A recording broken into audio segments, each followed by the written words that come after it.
मराठा आरक्षण चर्चेवरून सरकार आणि मनोज जरांगे यांच्यामध्ये खडाजंगी सुरू झाली आहे। मनोज जरांगेंनी इच्छा व्यक्त केल्यास त्यांची भेट घेऊ असं राधाकृष्ण विखे पाटलांनी म्हटलंय। त्याला मनोज जरांगेंनी जोरदार प्रत्युत्तर दिले। आधी रात्री 12 वाजता चर्चेला निघाले होते, आता काय झालं असा थेट सवालच त्यांनी विचारलाय। सोबतच आमची कायमच चर्चेची तयारी असल्याचंही त्यांनी म्हटलंय।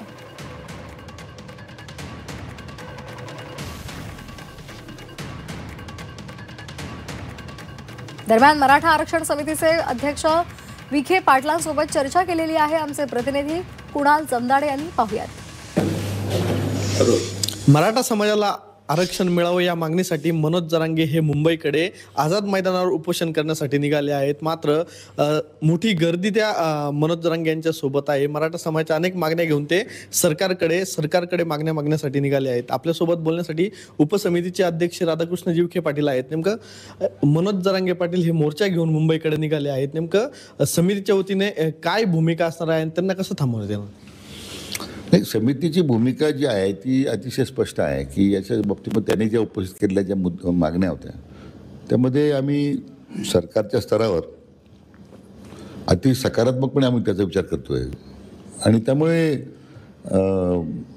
यापूर्वी तीच भूमिका मागच्या समितीची होती।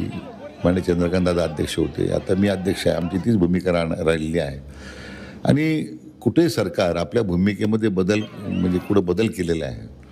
फक्त ज्या काही न्यायालयीन प्रक्रियेला जो वेळ लागतो तो त्यांनी दिला पाहिजे, एवढंच आमचं त्या आग्रह आहे, त्यांच्याकडे आग्रह आहे। मात्र यामध्ये मुख्यमंत्री फडणवीसांनाच टार्गेट केलं जात आहे। अजितदादांचं देखील कौतुक केलं जातं आहे, एकनाथ शिंदेंचं देखील कौतुक केलं जात आहे, मात्र फडणवीसांनाच का टार्गेट केलं?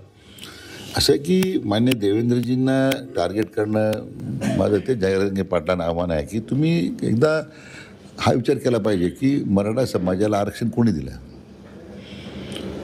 16% आरक्षण मान्य देवेंद्रजी मुख्यमंत्री असताना मिळालं।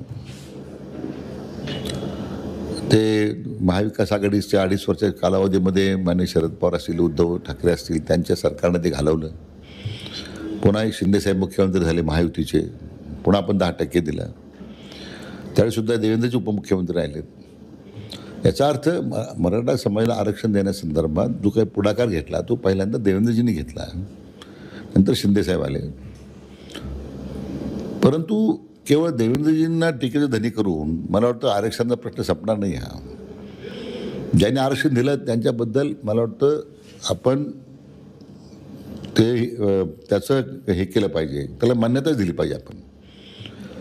म्हणून केवळ देवेंद्रजी टीका करायची आणि शिंदेसाहेब आणि अजित पवारांच्याबद्दल काही म्हणजे त्यांच्याबद्दल सकारात्मक बोलायचं, पॉझिटिव्ह बोलायचं असं काही नाही आहे। शेवटी महायुती सरकार म्हणून आम्ही एकत्रपणे तो निर्णय केला होता। तो 14 ते 19 असला त्यावेळीसुद्धा आणि आतासुद्धा ह्या सरकारमध्ये शिंदेसाहेबांच्या किंवा आता देवेंद्रच्या सरकारमध्ये सरकारचीच भूमिका नेहमी आरक्षणाच्या बाजूची राहिलेली आहे। महाविकास आघाडीचे काही जे नेते आहेत ते आता आंदोलनाला पाठिंबा देत आहे, मनोज जरांगेंच्या आंदोलनाला पाठिंबा देत आहे। मात्र इथून मागे काही दिवस महाविकास आघाडीची देखील सत्ता होती, तेव्हा मात्र आरक्षणासाठी मोर्चे कधी निघाले नाहीत।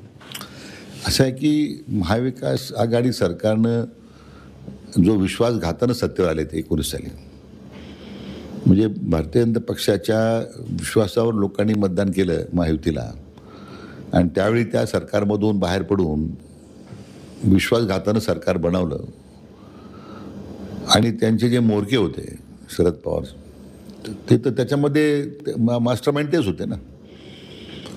पण मग आता महाविकास आघाडीचं सरकार सत्तेवर आल्यानंतर त्यांना आरक्षण देण्यासंदर्भात भूमिकाच घ्यायची नव्हती, कारण जिथे स्वतः शरद पवार साहेबांनी यापूर्वीच मांडलं होतं की मराठा समाजात आरक्षण आपण देऊ शकत नाही, त्याच्यातून काय अपेक्षा करणार होतं आपण?